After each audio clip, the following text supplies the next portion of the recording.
Baik, bismillahirrahmanirrahim. Bismillahirrahmanirrahim. Assalamualaikum warahmatullahi wabarakatuh. Selamat pagi, Bu Cici dan teman-teman sekalian. Pada kesempatan kali ini, kami dari kelompok pertama akan mempresentasikan materi mengenai Company and Marketing Strategy, Partnering to Build Consumer Engagement, Value, and Relationship. Kelompok kami terdiri atas Fira Adristi, Muhammad Rifubaidillah, saya sendiri, Reza Larsati, dan Vina Manda.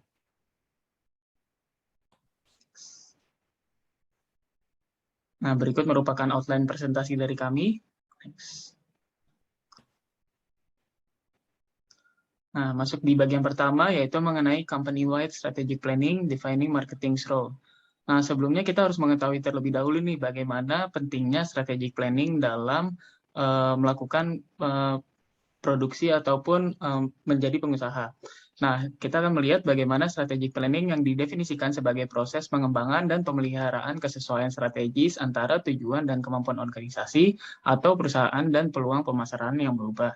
Dalam hal ini, strategic planning berpengaruh penuh terhadap planning-planning yang akan dilakukan oleh perusahaan, karena strategic planning ini dalam perusahaan mencakup seluruh aspek perencanaan lainnya. Terbentuknya proses strategic planning didasarkan pada tujuan utama dan misi yang ingin diraih oleh suatu perusahaan tersebut. Nah, dalam strategic planning sendiri ini juga termasuk di dalamnya adalah orang survival planning dan juga growing dari perusahaan itu tersendiri. Nah, tujuan utama dan misi dari perusahaan tersebut nantinya akan diproses menjadi target-target pendukung atau alat-alat pembantu lainnya yang memberikan support terhadap tujuan utama dari perusahaan.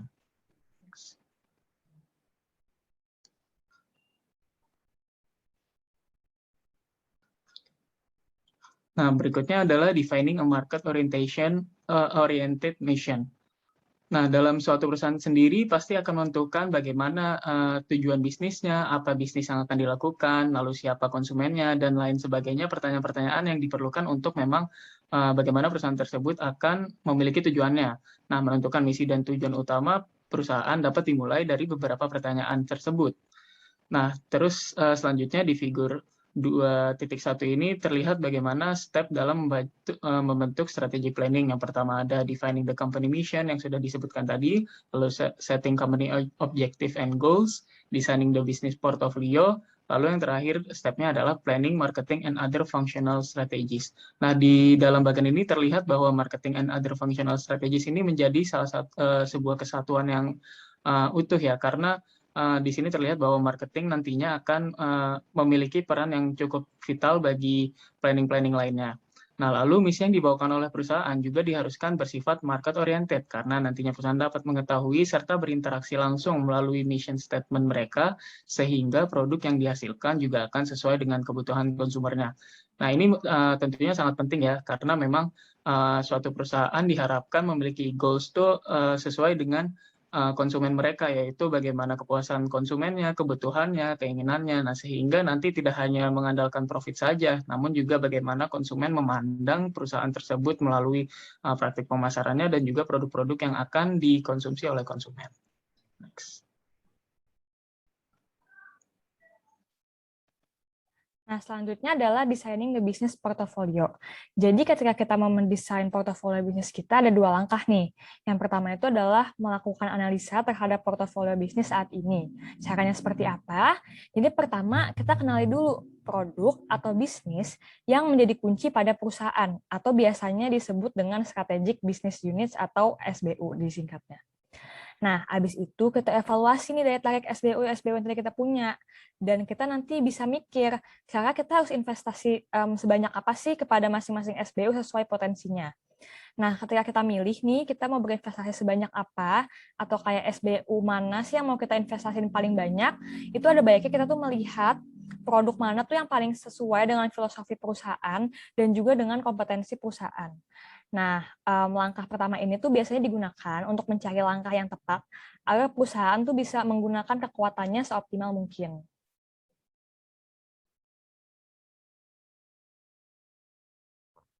Nah, salah satu yang bisa digunakan nih untuk melakukan hal tadi itu namanya adalah pendekatan Boston Consulting Group, yaitu mengklasifikasi SBU dengan matriks growth share. Jadi kalau misalnya kita lihat nih, kita bisa bikin ada 4 jenis ya. Jadi pertama tuh pertimbangannya itu adalah market growth rate dan ada juga relative market share. Nah, kita bisa lihat nih di paling kiri atas, pojok atas itu ada yang namanya stars. Jadi stars itu adalah produk atau bisnis, dia tuh punya growth dan share yang tinggi juga. Berarti biasanya produk ini tuh punya harus butuh investasi yang cukup besar untuk membiayai pertumbuhan mereka. Seiring berjalannya waktu, nanti tuh perkembangannya makin lama akan melambat dan mereka akan berubah menjadi cash cows. Nah, terus kalau cash cows itu apa? Jadi kalau cash cows ini adalah produk atau bisnis yang memiliki pertumbuhannya lambat tapi share-nya tinggi. Nah, biasanya SBU yang udah sukses dan tidak membutuhkan terlalu banyak investasi ini bisa mempertahankan market share mereka walaupun nggak diinvestasiin terlalu banyak. Habis itu kita turun ke ke kanan atas itu ada question marks. Nah, kalau si question marks ini adalah produk atau bisnis yang share-nya rendah, tapi pertumbuhannya tuh pesat.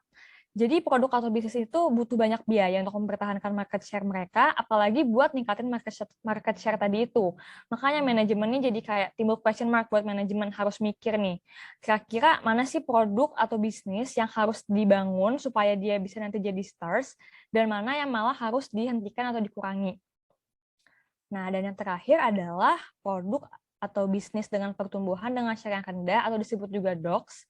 Jadi di mana produk atau bisnis ini mungkin sih bisa ngasilin uang yang cukup untuk kayak memaintain produk atau bisnis itu sendiri. Tapi dia itu nggak menjanjikan masukan yang tinggi untuk perusahaan ke depannya. Nah, walaupun ini cukup berguna, si pendekatan Bayesian Consulting Group ini, tapi ternyata tuh pendekatan ini juga punya beberapa kekurangan. Jadi pendekatan itu kan pendekatannya tersentralisasi banget ya, sama atasannya tuh mikirnya apa. Jadi itu bisa menimbulkan kesulitan, atau misalnya kadang tuh dia juga kurang hemat waktu, dan mahal untuk diimplementasikan. Selain itu pendekatan ini tuh cuma terfokus sama pengklasifikasian tadi kan, dia nggak terlalu ngasih tips nih kayak kedepannya kira-kira perusahaan tuh harus kayak gimana ya, kayak gitu. Jadi kalau misalnya sekarang malah banyak perusahaan yang nggak lagi menggunakan matriks ini, tapi justru mereka menggunakan metode yang lebih terdesentralisasi sesuai sama manajer divisi-divisi yang terkait, karena kan mereka lebih tahu ya masing-masing kondisi yang ada di lapangan. Seperti itu. Nah, habis itu langkah selanjutnya adalah mengembangkan strategi untuk pertumbuhan dan downsizing di masa depan. Nah, caranya itu gimana? Jadi ini tuh harus ada peran penting sih tim marketing. Jadi tim marketing itu nanti harus bisa mengidentifikasi, mengevaluasi, dan memilih market opportunities agar bisa menghasilkan strategi yang baik dan benar ke depannya. Nah, perusahaan itu kan pasti butuh pertumbuhan kan, supaya bisa bersaing dengan efektif. Habis itu juga memuaskan stakeholders dan konsumen.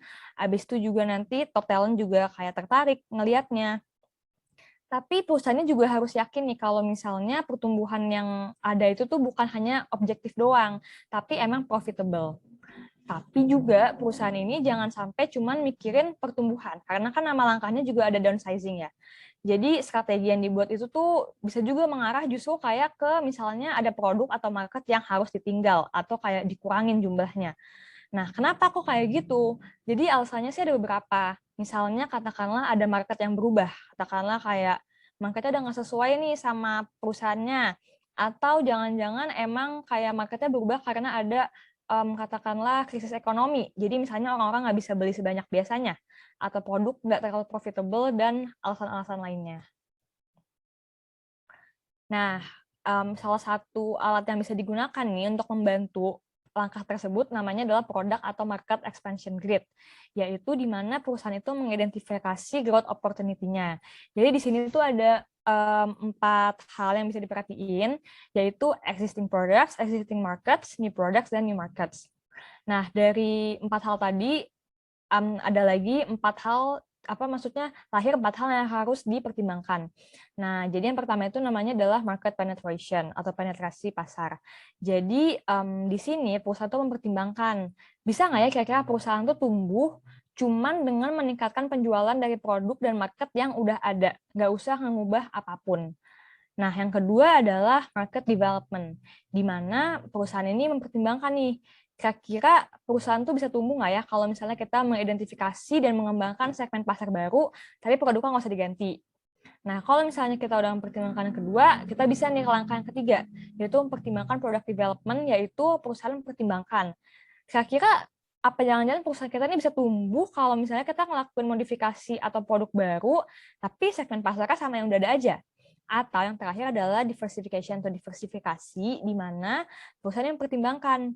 Atau jangan-jangan malah pertumbuhan ini malah bisa kita dapetin dengan cara kita bikin bisnis baru di luar produk maupun market yang udah ada, jadi benar-benar bikin baru. Nah, jadi itu 4 hal yang mungkin bisa dipertimbangkan oleh sebuah perusahaan. Lalu bagian selanjutnya menjelaskan mengenai planning marketing, partnering sebagai bentuk untuk membentuk customer relationship. Nah, seperti sudah di-mention sebelumnya di bagian pertama dan di bagian kedua, marketing memang memiliki peran penting dalam menjalankan strategic planning suatu perusahaan. Di antaranya, marketing atau pemasaran membentuk filosofi yang mengarahkan perusahaan untuk dapat membentuk nilai yang berbasis pada pelanggan, sehingga memberikan relasi yang baik serta keuntungan bagi kedua belah pihak. Nah, ini sudah disebut seperti tadi bahwa sebenarnya perusahaan juga harus mempertimbangkan bahwa produk yang diproduksi oleh perusahaan sendiri apakah memang berbasis dengan kebutuhan konsumen, apakah itu memang konsumen related. Jadi memang perusahaan tidak boleh hanya mengacu pada profit yang ingin diraih, seperti itu. Lalu yang kedua, pemasaran dapat membantu mengidentifikasi pemanfaatan peluang pasar yang tepat sesuai dengan strategi planning perusahaan. Nah, dalam hal ini marketing pasti kan akan melakukan evaluasi, akan melakukan research bagaimana sebenarnya produk-produk yang ingin dibuat itu apakah sesuai nih dengan segmentasi pasarnya, apakah nanti mendapatkan respon positif, lalu akhirnya akan dievaluasi. Nah, apakah nanti evaluasinya akan menghasilkan hasil yang sesuai dengan strategi planning dari perusahaan tadi itu tersebut. Yang terakhir adalah hingga pada akhirnya pemasaran yang baik dan tepat akan menciptakan strategi yang tepat untuk memenuhi tujuan perusahaan. Nah, terlihat dari 3 poin tersebut, memang marketing kembali lagi memiliki peran yang cukup sentral ya dalam penerapan strategic planning perusahaan. Namun meskipun begitu, marketing tidak bisa berdiri sendiri gitu dalam prakteknya. Diperlukan sinergitas antara departemen-departemen lainnya sehingga nanti tujuan dari perusahaan tersebut dapat diraih. Nah, selain itu marketing juga harus mempraktikkan partner relationship management, yaitu mereka nantinya akan dijelaskan di bagian selanjutnya. Ada yang namanya internal value chain ya, nanti akan dijelaskan di bagian selanjutnya.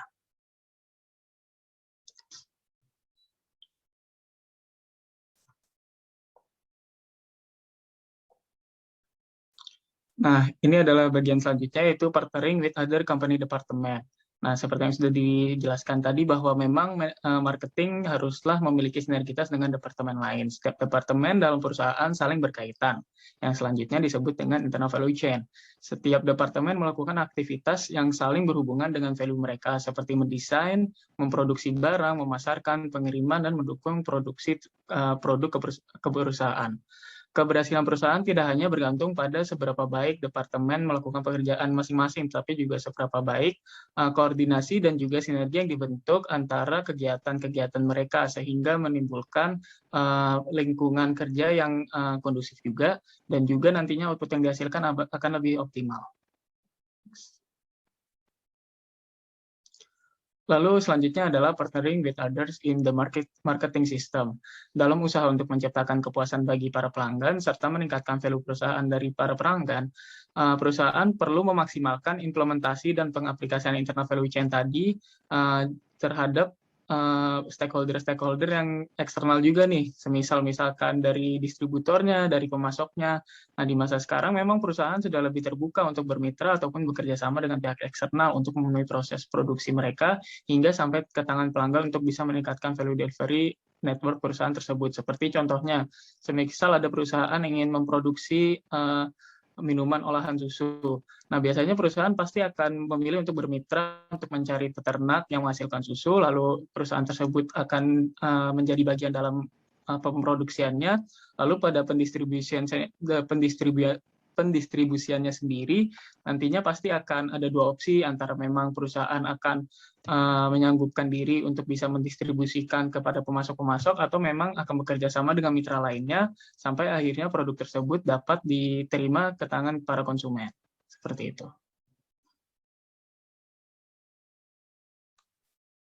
Baik, selanjutnya akan menjelaskan materi berikutnya, yaitu mengenai marketing strategy and the marketing mix. Nah, Seperti yang kita tahu bahwa marketing strategi sendiri itu dapat mendefinisikan misi dan tujuan dari suatu perusahaan secara keseluruhan. Seperti yang kita lihat di gambar berikut ya, di tengah-tengah itu ada konsumen atau customer value and relationship. Tujuannya kenapa dia di tengah? Karena marketing sendiri core value-nya itu adalah untuk menciptakan nilai bagi pelanggan dan membangun hubungan yang saling menguntungkan gitu. Nah, kemudian di luar lingkaran customer itu ada yang namanya marketing strategi, yang mana terdiri dari segmentation, targeting, differentiation, dan positioning. Marketing strategi sendiri juga merupakan suatu logika pemasaran yang diharapkan oleh perusahaan itu nantinya bisa menciptakan nilai dan juga menciptakan hubungan yang saling menguntungkan, baik itu untuk perusahaan maupun bagi para pelanggannya. Nah, kemudian perusahaan itu nanti akan memutuskan pelanggan mana sih yang akan dilayani. Nah, ini biasanya melalui proses segmentation dan juga targeting. Juga gimana sih caranya? Nah, itu biasanya melalui tahapan differentiation dan juga positioning. Kemudian selanjutnya perusahaan akan merancang marketing mix yang terpadu atau integrated marketing mix yang mana terdiri dari faktor-faktor pendukung. Misalnya di sini ada produk, price, promotion, dan juga place. Dan kemudian untuk menemukan strategi dan juga mix marketing yang terbaik, tentunya perusahaan akan melakukan marketing analysis, marketing planning, marketing implementation, dan juga marketing control, yang mana hal ini ditujukan agar si perusahaan dapat menyesuaikan dirinya dan juga dapat bersaing gitu ya terhadap kompetitor. Oke, boleh next. Nah, selanjutnya kita berbicara tentang customer value driven marketing strategy. Jadi untuk berhasil di pasar yang kompetitif, saat ini perusahaan itu harus berpusat di pada si pelanggannya itu sendiri. Nah, tapi sebelum dia bisa memuaskan pelanggan, tentunya perusahaan itu harus lebih dulu memahami kebutuhan dan keinginan dari si pelanggan. Dengan demikian, pemasaran yang baik tentunya harus punya analisis pelanggan atau customer value yang tepat dan cermat. Karena kenapa? Karena kan banyak banget nih konsumen itu di pasar tuh punya keinginan yang berbeda dan juga kebutuhan yang berbeda. Makanya perusahaan itu biasanya harus ngebagi nih dari total pasar itu, dilihat segmen mana sih yang paling terbaik, segmen mana sih yang paling menguntungkan gitu. Setelah ketahuan, baru nanti bisa nih dirancang strategi yang terbaik ya untuk menghasilkan keuntungan yang optimal. Nah, proses ini melibatkan keempat tahapan ini. Ada market segmentation, targeting, differentiation, dan juga positioning. Kalau kita ngomongin tentang market segmentation, biasanya ini membagi pasar jadi beberapa segmen dengan karakteristik yang berbeda. Misalnya dibagi berdasarkan faktor demografis, psikografis, terus perilaku, dan masih banyak lagi gitu. Nah, selanjutnya kalau kita ngomongin market targeting, biasanya setelah perusahaan itu nentuin segmen pasarnya, perusahaan itu bisa masuk ke satu segmen aja atau lebih dari satu segmen tersebut. Nah, tapi perusahaan tersebut harus menargetkan nih segmen mana sih yang paling menguntungkan dan mana yang paling menghasilkan value terbesar gitu ya untuk pelanggan. Dan kira-kira bisa bertahan dari waktu ke waktu enggak gitu. Nah, kemudian biasanya nih kasusnya adalah kalau perusahaan baru masuk ke market gitu.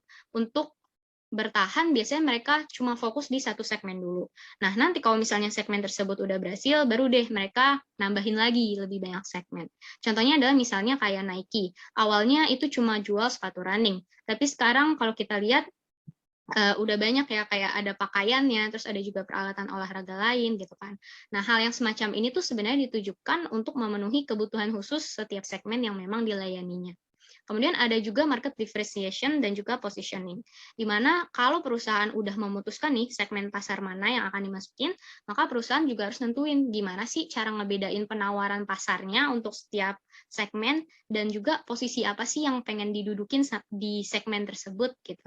Nah, misalnya kayak slogan gitu kan, kayak positioning di brand positioning campaign-nya Coca-Cola gitu yang terkenal, misalnya Taste the Feeling, dan masih banyak lagi brand-brand lainnya gitu. Makanya di sini marketer itu harus bisa mengembangkan posisi pasar yang unik dan menjadi ciri khas dari produk mereka. Karena kalau misalnya produknya itu dianggap persis sama produk lain di pasar, ya otomatis konsumen juga nggak punya alasan kan untuk kayak ngebelinya gitu. Hanya untuk memposisikan mereknya juga, perusahaan pertama-tama memang harus mengidentifikasikan apa sih kemungkinan perbedaan dari nilai yang dia jual gitu kan. Dan itulah yang nanti menjadi keunggulan yang kompetitif untuk membangun posisinya. Oke, boleh next. Nah, selanjutnya setelah tadi kita tahu nih tentang marketing strateginya, kita juga harus develop integrated marketing mix. Di mana setelah kita nentuin tadi strategi pemasaran secara keseluruhan, perusahaan juga harus siap untuk mulai merencanakan rincian bauran pemasaran atau marketing mix ini. Nah, marketing mix itu apa? Yaitu adalah seperangkat alat pemasaran taktis yang dipadukan perusahaan untuk menghasilkan respon yang diinginkan di pasar sasaran. Terdiri dari segala sesuatu yang dapat dilakukan perusahaan untuk melibatkan dan memberikan nilai kepada para pelanggan. Nah, biasanya ini melalui 4 kemungkinan yang dikumpulkan ke dalam kategori. Nah, kalau ini kita pakai biasanya dikenal dengan 4P. Yang pertama itu ada produk. Produk sendiri kalau kita tahu itu adalah kombinasi barang dan jasa yang ditawarkan oleh perusahaan kepada pasar sasaran. Hal ini biasanya meliputi variasi, quality, design, features, brand name, packaging, service, dan masih banyak lagi. Nah, kemudian yang kedua ada price, yaitu sejumlah uang yang harus dibayar oleh si konsumen ya untuk mendapatkan suatu produk. Nah, ini biasanya berupa list price, discount, dan masih banyak lagi tertera di sini.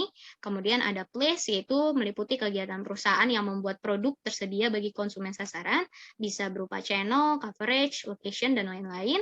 Kemudian yang terakhir, yang keempat, itu ada promotion, yang mana mengacu pada kegiatan yang mengkomunikasikan manfaat suatu produk dan bisa membujuk konsumen untuk membeli produk kita. Gitu. Nah, ini bisa berupa advertising, personal selling, sales promotion, public relation, direct, and digital. Oke, boleh next. Oke, selanjutnya tadi konsep 4P ini tuh dinilai hanya menggambarkan dari pandangan si seller aja. Nah, tapi untuk menciptakan integrated marketing mix yang tepat gitu ya dan optimal itu perlu menggabungkan dengan dari buyers view-nya juga, viewpoint. Nah, buyers viewpoint ini bisa kita lihat ya dengan konsep 4A atau acceptability, di mana sejauh mana sih produk itu bisa melebihi harapan pelanggan, terus ada affordability, sejauh mana pelanggan bisa bersedia dan mau gitu ya untuk bayar harga produk kita, dan ada accessibility, sejauh mana pelanggan bisa dengan mudah memperoleh produk kita, dan juga adanya awareness, yaitu sejauh mana sih pelanggan itu tahu gitu ya tentang fitur produk dan dia mau gitu untuk mencoba produk kita. Nah, pada dasarnya kedua konsep ini tuh saling berhubungan erat.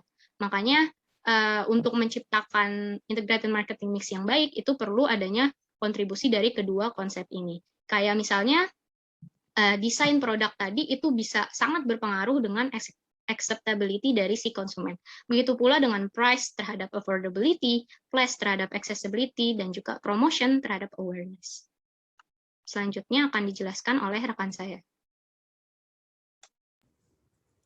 Terima kasih Raisa atas pemaparannya. Berikutnya saya akan membahas mengenai managing the marketing effort and marketing return on investment. Pertama, saya akan membahas mengenai managing the marketing effort terlebih dahulu. Untuk melakukan marketing dengan baik, perlu memerhatikan 5 fungsi manajemen marketing, yaitu analisis, planning, implementation, organization, dan control. Seperti bagian yang terlihat, pertama, perusahaan mengembangkan wide strategic plans perusahaan, lalu dipersempit lagi dengan rencana tersebut berdasarkan divisi, produk, dan brand. Kemudian, perusahaan melakukan implementasi dan organization untuk melaksanakan rencana yang sudah ditetapkan. Kemudian, dilakukan kontrol perusahaan seperti mengukur, mengevaluasi, dan mengoreksi hasil dari aktivitas marketing yang sudah dilakukan. Terakhir, dilakukan marketing analisis untuk mendapatkan informasi dan hasil evaluasi yang diperlukan untuk aktivitas marketing berikutnya. Next slide. Fungsi pertama yaitu marketing analisis. Memanajemen fungsi marketing diawali dengan analisis terhadap situasi perusahaan.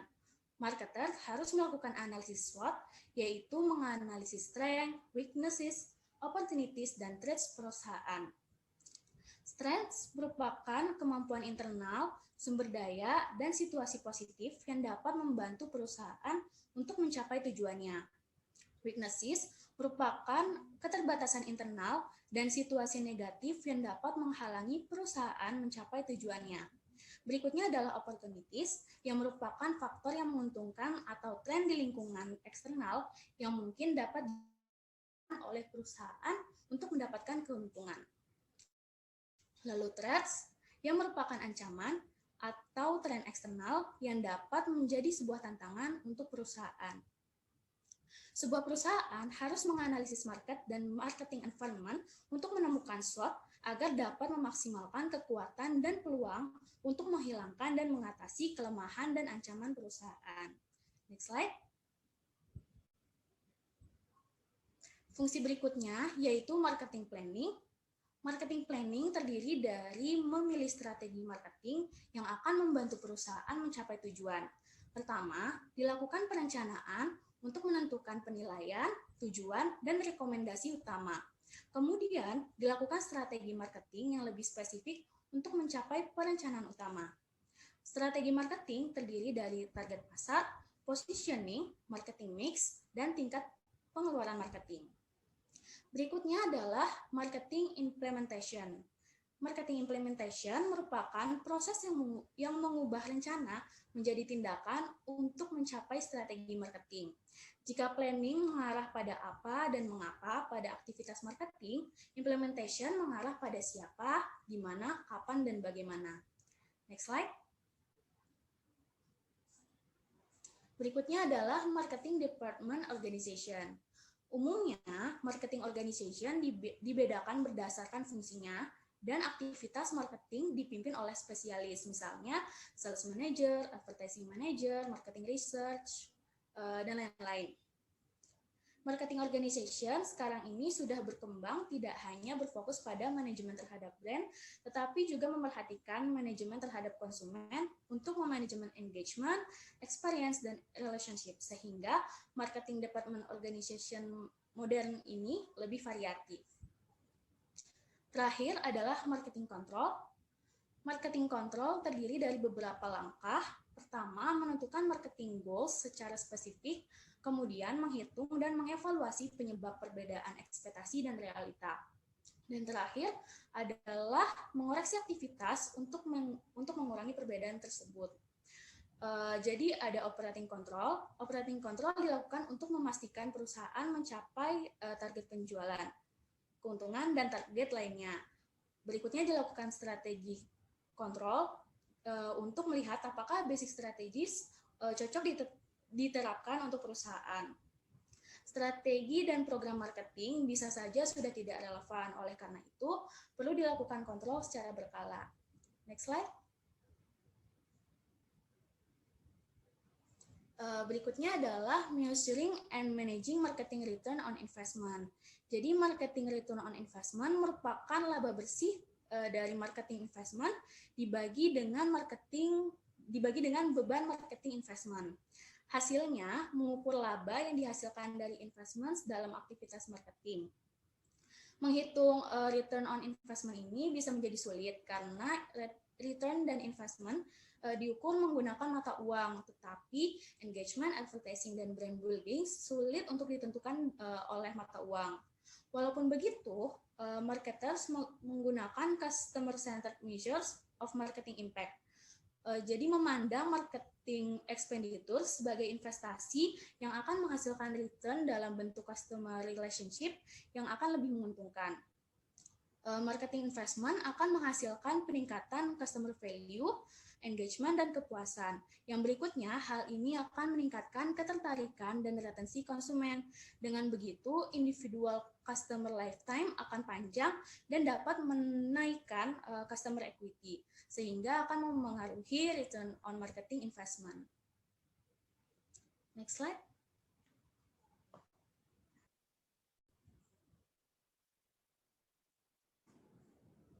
Materi berikutnya, kami akan memaparkan jurnal Researching Islamic Marketing, Past and Future Perspective oleh Azumsan. Pertama, kita akan membahas bagaimana sih Islamic Marketing di masa lampau. Jadi, awalnya terdapat 3 asumsi, yaitu asumsi pertama, penerapan Islamic Marketing harus berbeda dengan penerapan general marketing. Lalu asumsi kedua, target konsumen muslim diperlakukan secara berbeda dengan konsumen secara general dan menggunakan sumber daya, keterampilan, dan alat yang spesifik dan relevan untuk konsumen tersebut. Asumsi ketiga, sudah ada segmen konsumen yang homogen yang dapat mudah ditarget, diraih, dan diprediksi oleh marketers. Nah, 3 asumsi ini yang mendasari studi marketing ke depannya dengan mengimplementasikan Islamic values dalam Islamic marketing secara lebih dalam. Nah, sebuah pendekatan yang paling akurat dalam Islamic marketing melalui 2 fase penting, yaitu fase omission dan fase discovery. Next slide.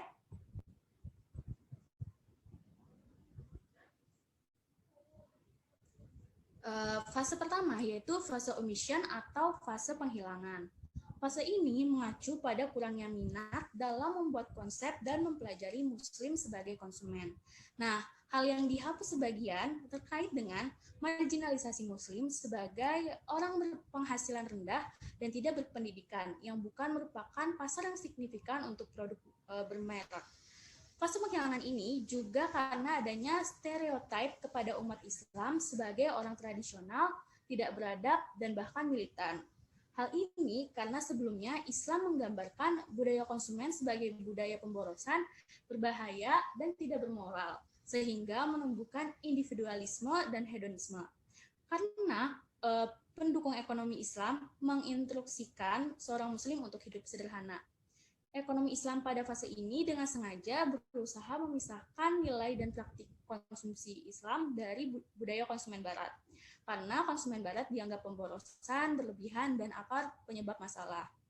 Next slide. Berikutnya fase kedua yaitu fase discovery.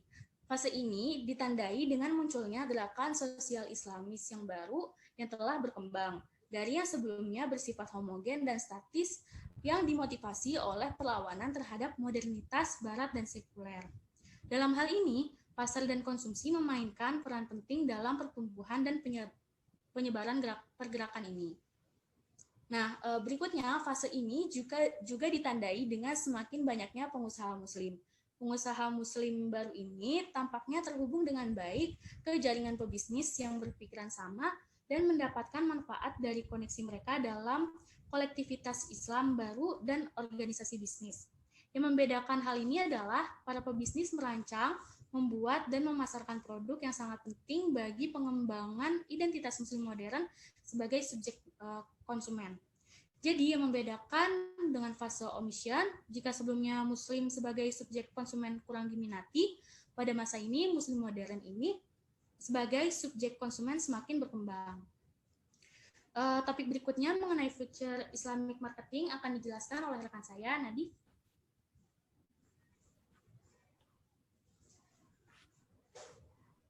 Baik, pembahasan selanjutnya dari jurnal tersebut yaitu mengenai The Future of Islamic Marketing. Nah, berdasarkan jurnal tersebut, penelitian mengenai Islamic Marketing dapat difokuskan pada hal-hal berikut. Yang pertama, mempelajari lebih lanjut bagaimana Muslim jadi target konsumen yang potensial dan dapat dikembangkan. Nah, pada penjelasan sebelumnya di fase omission, ada anggapan stereotip bahwa Muslim pada zaman tersebut dianggap lebih militan, terus juga bukan merupakan target pasar yang potensial ya. Nah, namun kalau dilihat dari zaman sekarang dengan penduduk Muslim terkhusus di Indonesia yang menjadi mayoritas, mungkin pada masa depan nanti atau mungkin pada zaman sekarang, penelitian mengenai Islamic marketing dapat difokuskan bahwa karena melihat dari konsumen Muslim yang sudah makin berkembang dan bisa dikatakan bahwa konsumen Muslim ini dapat menjadi target yang potensial dan layak. Lalu yang kedua yaitu meneliti bagaimana Islam dan pemasaran saling berinteraksi terhadap konteks ideologi politik dan budaya. Lalu yang terakhir, menemukan strategi-strategi branding yang berbasis pada value dan budaya yang dapat membantu dalam pengimplementasian Islamic marketing bagi pengusaha Muslim.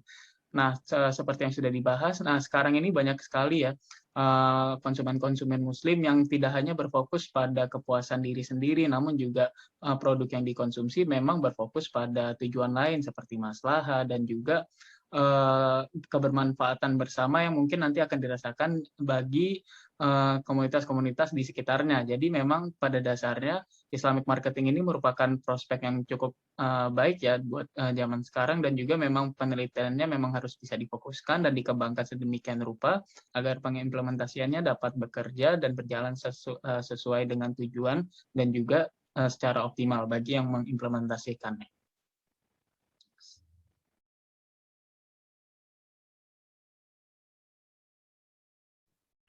Nah, selanjutnya adalah paper yang berjudul From Traditional to Islamic Marketing Strategies yang dipublish tahun 2012.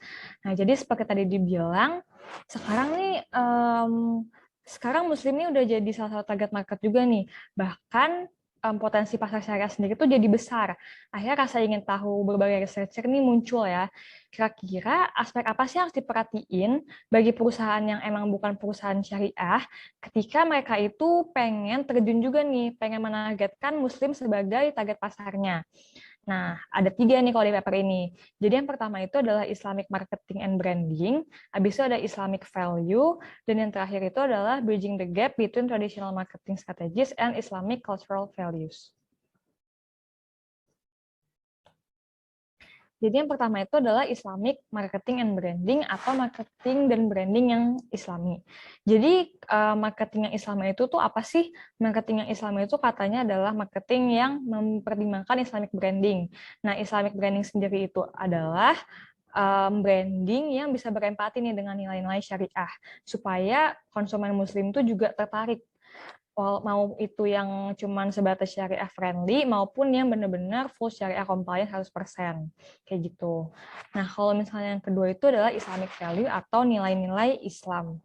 Nah, jadi kalau misalnya untuk perusahaan yang emang bukan perusahaan Muslim itu, ada baiknya dia ini emang kayak memperhatikan juga nih Islamic value atau nilai-nilai Islam supaya bisa diakulturasiin juga ke perusahaannya atau bahkan ke employees-nya seperti itu. Jadi supaya ini tuh mereka bisa lebih gampang nih untuk menghasilkan katakanlah barang yang halal dan akhirnya menggayat hati para konsumen Muslim. Nah, abis itu yang ketiga itu adalah bridging the gap between traditional marketing strategies and Islamic culture values. Dimana kita nih nutup nih gap-nya nih antara tadi marketing yang biasa, tradisional atau konvensional, kita dekatin sama Islamic cultural values. Jadi katanya untuk menutup gap antara strategi marketing tradisional dan nilai Islam, sebaiknya strategi itu selalu mempertimbangkan karakteristik dari pasar Muslim sendiri. Jadi kesimpulannya adalah penting banget bagi marketer untuk memahami struktur konsumsi dari sebuah subkultur, kultur, ataupun agama, supaya perusahaan ini bisa terus bersaing dan mendapatkan profit dengan menyediakan bukan cuma barang yang diinginkan oleh konsumen ataupun dibutuhkan, tapi juga memberikan manfaat sesuai dengan tadi subkulturnya, kultur, maupun agama si konsumen tadi. Baik, terima kasih Virya atas penjelasannya. Kemudian selanjutnya ada artikel selanjutnya, yaitu mengenai Applying Islamic Market Oriented Cultural Model.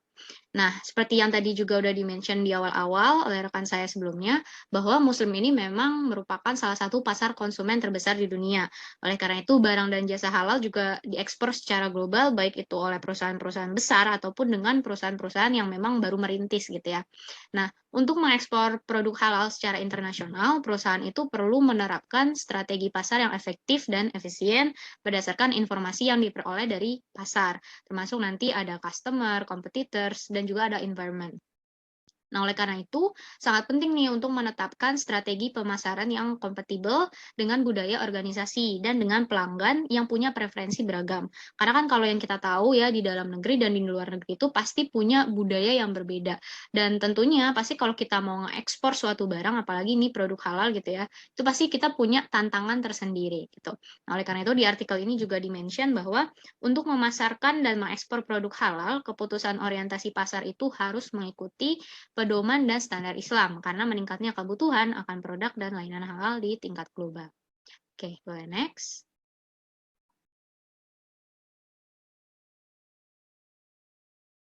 Oke, nah ini selanjutnya adalah mengenai applying Islamic market oriented organizational cultural model to understand market performance. Jadi yang kita tahu ya bahwa orientasi pasar itu dinilai sebagai pendekatan berbasis informasi dapat membuat perusahaan itu menjadi lebih sensitif terhadap berbagai budaya yang nantinya akan dihadapinya. Nah, dalam hal ini, kasus di artikel ini itu kan menyangkut tentang ekspor barang halal gitu ya. Jadi bagi perusahaan yang ingin mengekspor barang halal, budaya yang dimaksud di sini adalah ya tadi yang berdasarkan nilai-nilai dan juga pedoman Islam. Kalau dalam gambar ini kita bisa lihat ya ada dua jenis informasi tentang pasar yang bisa diambil, yaitu dari kekuatan eksternal dan juga kekuatan internal. Nah, nanti setelah informasi pasar yang akurat tentang kekuatan eksternal itu diperoleh, maka perusahaan juga harus proaktif terhadap kekuatan internal dalam membentuk budaya organisasi perusahaan.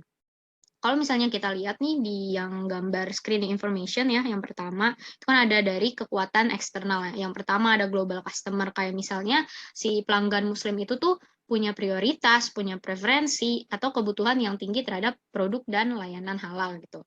Yang kedua adalah tentang competitors. Gimana sih apa praktik dan prosedur gitu ya yang pesaing kita gunakan? Apa sih yang membuat pesaing kita itu lebih baik daripada kita? Apa sih yang membuat dia bisa lebih efektif daripada perusahaan kita, kayak gitu. Nah, yang ketiga itu ada market environment, yaitu seperti aspek yang menjelaskan kayak orientasi pasarnya itu berdasarkan intensitas atau volatilitas dari lingkungan pasar. Kayak misalnya seberapa kuat sih pasar produk halal gitu. Nah, nanti setelah informasi pasar yang akurat tentang kekuatan eksternal ini udah kita peroleh, maka si perusahaan tadi harus responsif juga terhadap kekuatan internal dalam membentuk budaya organisasi perusahaan. Nah, ini nantinya bisa dari karyawan dan juga dari manajemennya itu sendiri dengan memperhatikan ada value, norma, attitude, dan behavior. Next.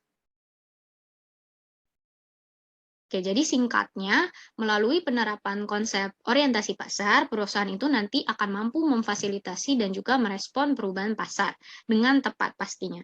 Dan juga orientasi pasar itu bisa membantu perusahaan untuk merumuskan strategi pemasaran internasional yang selaras dengan informasi yang mereka peroleh, baik itu dari tadi yang kekuatan eksternal dan juga dari kekuatan yang internal. Dan pastinya berdasarkan dengan praktik dan prosedur Islam. Nah, berikut misalnya ada budaya berorientasi pasar Islam. Yang pertama, misalnya produk halal itu harus memenuhi atau sesuai dengan kebutuhan, preferensi, dan juga selera pelanggan. Yang nantinya misalnya menimbulkan pertanyaan kayak apa aja sih sebenarnya elemen atau kualitas yang dibutuhkan oleh standar Islam gitu ya untuk produk halal. Terus kemudian selanjutnya ada pelanggan perlu sepenuhnya memahami dan menghargai konsep halal serta perbedaan antar produk halal dan haram. Kemudian apakah target pasarnya itu lokal atau global atau apakah preferensi pelanggannya itu beragam? Nah, nanti kalau misalnya kita udah tahu bahwa kita bisa nih menetapkan strategi yang berbeda juga ya. Nah, kemudian ada juga manajer tadi perlu melakukan kampanye promosi yang etis dan juga peka terhadap preferensi budaya yang berbeda. Contohnya kayak misalnya nanti mungkin akan timbul pertanyaan kritis kayak misalnya jenis iklan apa sih yang dianggap berorientasi Islam atau apa sih kampanye pemasaran yang sesuai gitu yang dapat diterima. Dan yang terakhir adalah harga itu juga merupakan faktor penting ya untuk diferensiasi produk, terutama ketika produk itu bisa bersaing antara biaya rendah dan tinggi gitu. Makanya harga yang kompetitif yang didasarkan pada margin keuntungan dan analisis biaya dan manfaat itu perlu diperhatikan. Dan di sini karena budayanya itu berorientasi pasar Islam, maka perusahaan itu perlu memahami nih gimana sih menetapkan harga tanpa menipu pelanggan atau menaikkan harga secara berlebihan. Nah, jadi kesimpulannya adalah kalau dalam konteks artikel ini, dengan menanamkan budaya yang berorientasi pasar Islam itu sangat penting, karena tentunya perusahaan dengan demikian akan jauh lebih mampu memahami persyaratan khusus si pelanggan muslim ya yang mereka jadi target pasarnya udah ketahuan. Nah, dengan orientasi pasar yang berfokus pada budaya Islam, perusahaan akan dapat meningkatkan penginderaan pasar dan juga pemrosesan informasi dalam organisasi yang mengarah pada respon yang lebih baik terhadap kebutuhan dan juga keinginan pelanggan. Yang pada akhirnya ini akan mengarah pada kinerja yang unggul karena keunggulan kompetitif yang diperoleh oleh si perusahaan itu nantinya akan menciptakan hubungan yang positif dengan para pelanggan. Nah, pada akhirnya ketika sebuah perusahaan itu udah tahu nih, udah paham gitu ya kebutuhan pelanggan dan pasarnya, otomatis dia juga akan mampu bertahan melawan langkah strategis para pesaing atau kompetitornya.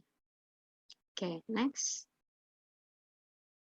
Baik, demikian presentasi dari kelompok 1. Apabila banyak kesalahan, mohon dimaafkan. Wassalamualaikum warahmatullahi wabarakatuh.